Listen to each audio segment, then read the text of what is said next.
Vous avez encore une autre dimension que j'ai remarquée, c'est que vous constatez qu'il y a certaines fautes en français, des règles établies que vous estimez ne pas être vraies. Et vous voulez entamer aussi un mouvement de correction du français. Ça, il faut voir plutôt avec les académiciens. Quelles sont les fautes que vous avez relevées ou ce que vous estimez ne pas être juste tel que les choses sont vues pour qu'on puisse changer? Il y a beaucoup de choses, il y en a tellement beaucoup, mais on ne va pas tout évoquer. Mais je vais donner seulement oui, on va voir ça à l'écran de toutes les façons. Quelques exemples. Donc, la première chose que je veux dire, c'est tout ce que les gens pensent que c'est tout à fait correct. Quand on accorde les participations, par exemple, quand on dit la parole que j'ai dite, pour moi, il y a une faute. Et on doit dire la parole que j'ai dite. Donc, c'est pas la même chose avec la parole qui a été dite. C'est là où on fait l'accord. Parce que l'accord, ça se fait. C'est pas selon le temps, ou pas selon, comme je vois, on parle souvent de complément d'objet direct avant ou après le verbe, non? Mais l'accord se fait selon la voix passive ou voix active. Mais là, vous contestez, mais vraiment même la structure telle qu'établie, quoi. Les compléments d'objets directs s'accordent, disons, non, c'est plutôt les participes passés s'accordent avec les compléments d'objets directs si celui-ci est précédé. Avant tout, une chose, comme on voit à l'écran en haut à gauche, donc c'est une vidéo du 17 juillet 2019. Bonjour, comme on vient de voir, ça c'est une vidéo de 2019. À l'époque et bien avant, j'avais constaté une faille dans le système d'enseignement. Et comme le dit le journaliste, je voulais lancer un mouvement de correction. Mais aucun soutien, rien n'a été fait. Au contraire, les gens n'ont fait que se moquer de moi. Comme ici, revoyez votre leçon de conjugaison, messieurs. Je ne sais pas où Nostradamus a fait l'école primaire. Apparemment, on n'a pas eu le même enseignement. Mon frère, si tu es fâché, faut parler tes autres langues là. Il faut laisser le français. On m'a pris pour un cervelet qui savait à peine, qui arrivait à peine à s'exprimer en français et qui se prenait déjà pour un inspecteur académique. J'ai même créé une association dont l'un des buts, c'est d'améliorer le système d'enseignement, comme on voit ici. Sauf que l'association, si elle n'existait à peine. Certains ont même dit que c'était la folie qui était montée d'écran. Sauf que, voici ce qu'on a entendu des années plus tard. Remonter le niveau de l'enseignement dans notre pays. L'éducation nationale peut faire des choses formidables, mais il faut qu'elle se repense et qu'elle croie en elle. Moi, je rêve à un moment donné qu'on fasse une pause, qu'on remette à plat tous ces dispositifs et qu'on revienne à des choses simples en termes d'enseignement, de qualité d'enseignement et de pédagogie.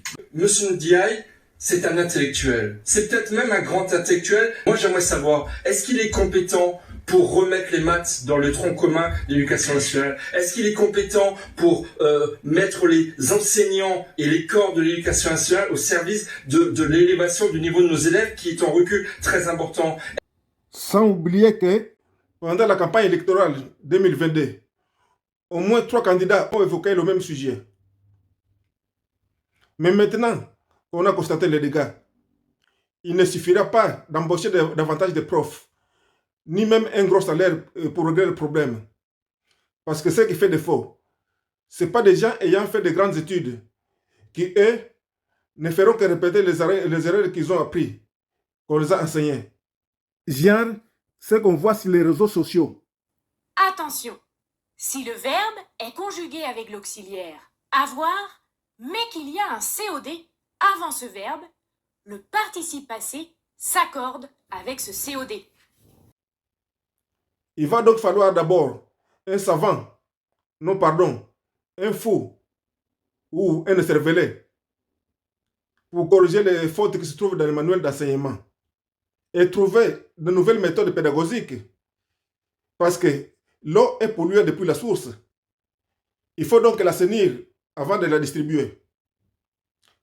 Regardez cet exemple. Une phrase est normalement composée d'un sujet, un verbe et un complément. D'après ce qu'on nous enseigne, dans cette phrase, le flair, c'est le complément. Comme on voit ici, les fleurs qu'ils ont cueillies étaient ravissantes et on voit souligné à violet le complément d'objet direct, les fleurs. Mais avant tout, cherchez à savoir c'est quoi un sujet, c'est quoi un complément, c'est quoi un verbe. Le sujet, c'est l'élément dont on parle dans la phrase. Le verbe, c'est celui qui indique l'acte. Et le complément, c'est celui qui complète l'acte. Et dans cette phrase, les fleurs qu'ils ont cueillies étaient ravissantes. Mais d'après ce qu'on voit, on parle de frères. Donc le frère ne peut pas être un complément d'objet, mais c'est le sujet.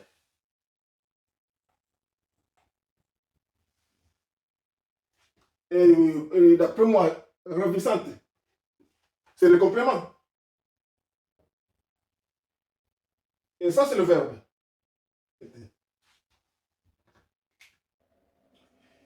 Et ça, c'est une phrase qui a été rajoutée juste pour préciser de quel frère il s'agit. Une phrase qui, elle aussi, est complète, puisque composée d'un sujet, verbe et complément. Le que. Et les pronoms relatifs, le que, qui est le complément d'objet direct de cette phrase, donc il représente les frères. Donc le frère, c'est bel et bien un complément d'objet, mais de cette phrase, et pas toute la phrase. Dans ce cas, il faut dire le complément d'objet direct et sous-entendu, les frères. Il faut donc préciser le complément d'objet sous-entendu, les frères. Parce que ici, ce n'est pas écrit frère. Le complément d'objet direct ici, c'est le que. Donc, et ce pronom relatif, donc, il représente les frères. C'est pour cela qu'il faut dire complément d'objet direct sous-entendu.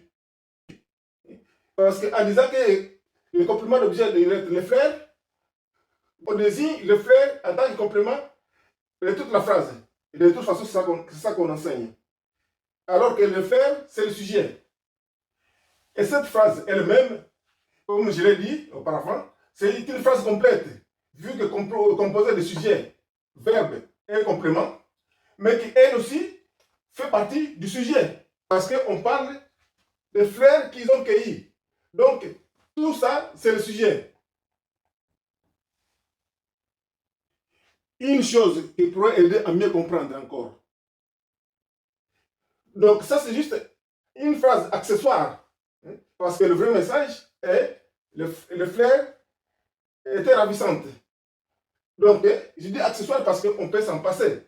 Ça va rester, le fleur était ravissante. Donc, ça donne ça. Et vous serez d'accord avec moi que dans cette phrase, le frère était ravissante, le frère c'est le sujet. Et ça c'est le verbe. Et ça c'est le complément. Vous êtes d'accord?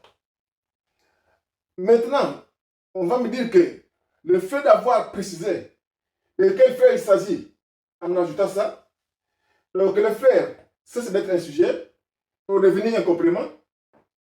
Est-ce qu'on a changé de sujet de conversation? Non, on parle toujours de frères. Donc le frère, c'est bien le sujet. Il ne peut pas être un complément. Donc, dire que le frère, c'est le complément d'objet direct, donc c'est-à-dire qu'on ne sait pas vraiment qu'est-ce que veut dire un complément. On ne sait pas ce que veut dire un sujet, ni même un verbe. Et ça, c'est dramatique. Parce que ça, ce sont des choses de la base. Et dès le départ, si c'est comme ça, commencer comme ça, c'est mal parti. Voici un malentendu que je voulais dissiper. Une confusion qu'on fait souvent. Dans cette phrase, les petits enfants ont cueilli des fleurs. Donc le complément d'objet direct, les fleurs. C'est bien ça. Et dans cette phrase aussi, les fleurs qu'ils ont cueillis étaient ravissantes. On dit que le complément d'objet, c'est le fleur. Mais ce n'est pas la même chose. Ici, les fleurs, c'est le complément. Parce qu'on demande, qu'est-ce que les petits-enfants ont cueilli des fleurs. Ce n'est pas la même chose. Ici, on parle de fleurs. On dit qu'est-ce qui se passe avec les fleurs. Donc, le fleur, c'est le sujet. Et le complément, c'est ravissante. Parce que le sujet, c'est la chose dont on parle dans la phrase. Et ici, on parle de fleurs. Qu'est-ce qui passe avec les fleurs? Elles étaient ravissantes. Les fleurs qu'ils ont cueillies étaient ravissantes. Donc, le complément, c'est ravissante. Et le fleur, c'est le sujet. Alors qu'ici, on parle de ce que les petits-enfants ont fait. Et ils ont cueilli quoi? Des fleurs. Et ici, c'est bien le complément. Et les petits-enfants, c'est le sujet. Donc, pas parce que ici, le fleur, c'est complément, que dans l'autre phase aussi, ça doit être complément. Quand on dit complément, c'est la fonction que l'élément occupe dans la phrase. Ce n'est pas la même chose que comme une catégorie. Ici, le frère, c'est un substantif. Donc ici aussi, c'est un substantif. Et ravissante, c'est un adjectif. Si il était ici, ça allait être aussi toujours un adjectif. Mais la fonction, ce n'est pas la même chose. Ça dépend de la place qu'il occupe dans la phrase. Ici, le flair, c'est le complément parce que c'est la conclusion de l'acte que les enfants ont fait. Mais ici, le flair, c'est le sujet. Parce que c'est de fleurs qu'on parle. Et de ce qui se passe avec les fleurs. Elles étaient ravissantes. C'est pas si difficile à comprendre. Bien sûr, le français, ce n'est pas une langue facile. Mais elle n'est pas aussi difficile qu'on en a l'impression. C'est ce genre de confusion qui donne cette impression que le français est très difficile. Et quand la théorie dit une chose et la pratique toute une autre. Comme par exemple quand on désigne un sujet en tant que complément, il faut chercher si le complément se situe avant ou après le verbe. Pas seulement, elles n'aident pas à comprendre la matière, mais souvent elles ne sont que de simples théories dépourvues de toute logique.